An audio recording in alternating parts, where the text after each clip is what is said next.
Generasi muda itu seharusnya diajak, bukan diejek.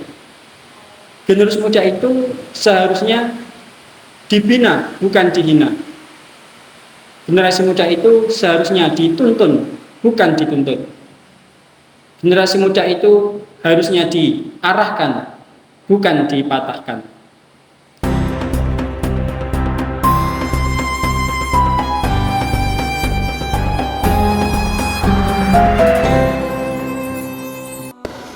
Assalamualaikum warahmatullahi wabarakatuh. Alhamdulillahilladzi adhaba 'anal hazan. Inna rabbana laghafurun syakur. Asyhadu an la ilaha illallah wa asyhadu anna Muhammadan abduhu wa rasuluh sallallahu alaihi wasallam wa ala alihi wa ashabihi amma ba'd. Alhamdulillahi rabbil alamin. Alhamdulillah jazahumullahu khairan. Alhamdulillah jazakumullahu khairan. Pemirsa yang budiman, izinkan saya mengutip satu ayat dalam Al-Quran yang berbunyi, wa ma khalaqatul jinna wal insa illa liya'budun, yang artinya Allah tidak menciptakan jin dan manusia kecuali dengan tujuan supaya menyembah, supaya beribadah kepada Allah. Di dalam beribadah kepada Allah secara global, secara garis besar, Allah membagi menjadi dua.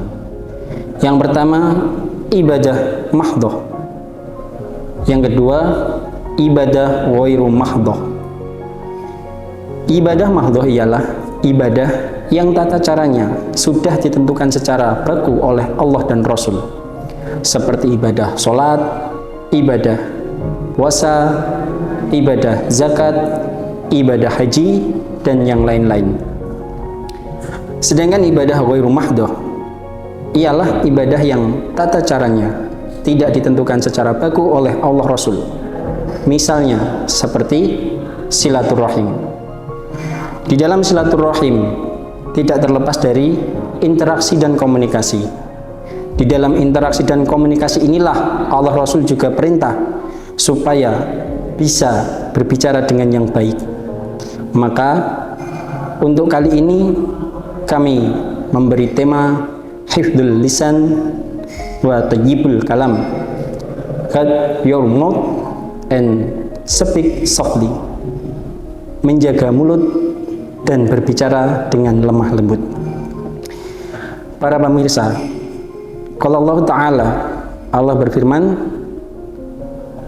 fala taqul lahuma uff wala tanharhuma wa qul lahuma qawlan karima. Surat Bani Israil ayat 23. Sepenggal ayat tersebut menjelaskan kita sebagai anak supaya bisa meramut, bisa mengurusi dengan baik kepada kedua orang tua ketika orang tua sudah lanjut usia. Kita dilarang berkata uf, jangan sekali-kali membentak orang tua, dan ketika bertutur kata supaya memakai kata-kata yang mulia, kata-kata yang sopan, kata-kata yang santun, kata-kata yang lembut. Allah juga berfirman di dalam surat Al-Baqarah ayat 83 yang berbunyi, wa id akhadna mitsaqa bani Israila la ta'buduna illallah wa bil walidaini ihsana wa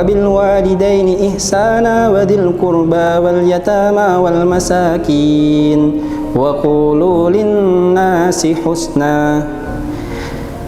Dan kami Allah telah memberi janji kepada Bani Israel yang isinya janji agar supaya mereka menyembah Allah dan berbuat baik kepada kedua orang tua, berbuat baik kepada kerabat, berbuat baik kepada anak yatim, dan berbuat baik kepada orang-orang miskin. Dan di akhir ayat Allah juga menjelaskan agar mereka bertutur kata yang baik, bertutur kata yang lembut, santun kepada setiap manusia. Pemirsa, di dalam ayat tersebut Allah perintah terhadap Bani Israel supaya berbuat baik kepada kedua orang tua, kepada kerabat, kepada anak yatim, dan kepada orang-orang miskin. Kemudian Allah juga perintah terhadap Bani Israel supaya bertutur kata yang baik, yang lembut, yang santun kepada sesama manusia. Meski di dalam ayat tersebut Allah menyebutkan Bani Israel, tapi ayat tersebut juga berlaku untuk kita semua umat Nabi Muhammad, bahwasanya di dalam berinteraksi, di dalam berkomunikasi sesama manusia, kita supaya mengedepankan bahasa yang enak, bahasa yang lembut, bahasa yang tidak menyinggung, bahasa yang tidak menyakiti hati orang lain.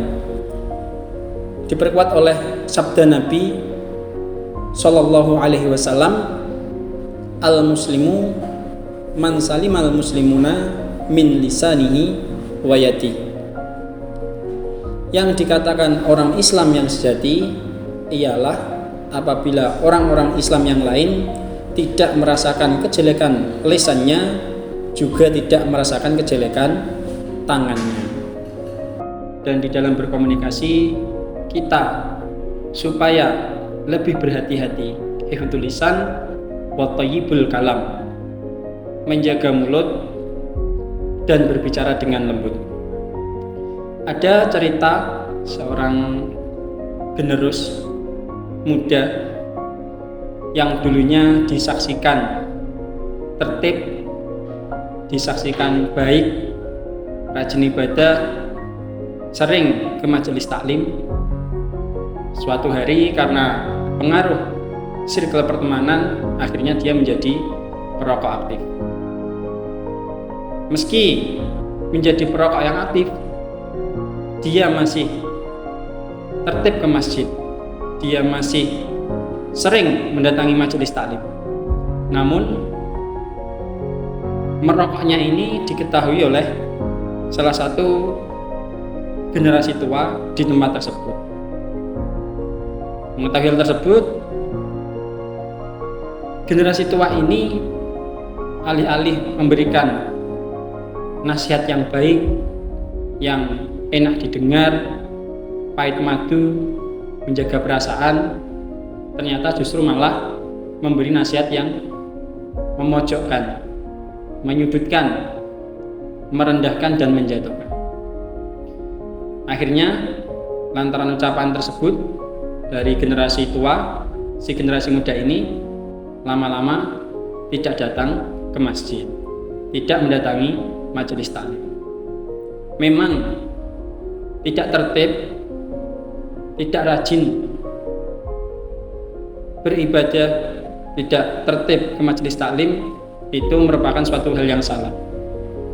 Namun kata-kata, ucapan yang menjadi penyebab itu juga harus perlu dievaluasi dan dikoreksi, sehingga di dalam menyampaikan nasihat supaya memakai bahasa yang mudah dipahami, yang bisa diterima oleh generasi muda.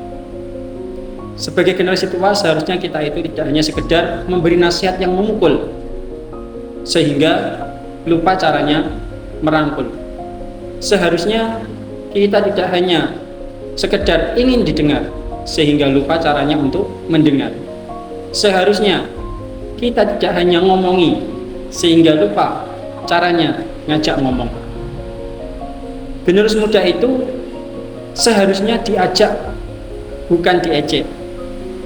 Generasi muda itu seharusnya dibina, bukan dihina. Generasi muda itu seharusnya dituntun, bukan dituntut. Generasi muda itu harusnya diarahkan, bukan dipatahkan. Seringkali terjadinya kegagalan pembinaan bukan karena kurangnya nasihat, tapi karena kurang tepatnya cara menyampaikan nasihat. Nasihat sudah banyak, setiap forum nasihat, setiap ketemu nasihat. Namun yang kurang pas, kurang sesuai adalah cara menyampaikan nasihat. Seringkali generasi tua itu punya pandangan bahwasanya nasihat yang keras, nasihat yang pedas, akan lebih masuk dan meresap ke dalam diri generasi muda. Namun faktanya di lapangan justru nasihat yang lemah lembut, nasihat yang bisa melihat kondisi psikologis generasi muda atau soft dakwah justru seringkali malah bisa diterima. Sehingga dari kejadian-kejadian tersebut kita harus belajar untuk menjaga mulut dan berbicara dengan lembut. Hifdzul lisan wa thayyibul kalam. Banyak terjadi peperangan diawali gara-gara ucapan. Banyak terjadi perdebatan antara suami istri gara-gara ucapan. Banyak terjadinya pertengkaran antara dua saudara gara-gara ucapan. Untuk itu, pemirsa, marilah kita semua berusaha menjaga mulut dan berbicara dengan lembut kepada siapapun, antara teman dengan teman, antara generasi tua dengan generasi muda, antara orang tua dengan anak, ataupun sebaliknya, kepada semua manusia. Mari, ayo kita usahakan, kita belajar berbicara yang baik, berbicara yang lembut, sehingga kita bisa sama-sama saling menjaga perasaan. Insya Allah sekian yang bisa disampaikan, semoga bisa menjadi manfaat dan barokah untuk kita semua. Amin. Alhamdulillah, jazakumullahu khairan. Akhiru qali hadza, wassalamualaikum warahmatullahi wabarakatuh.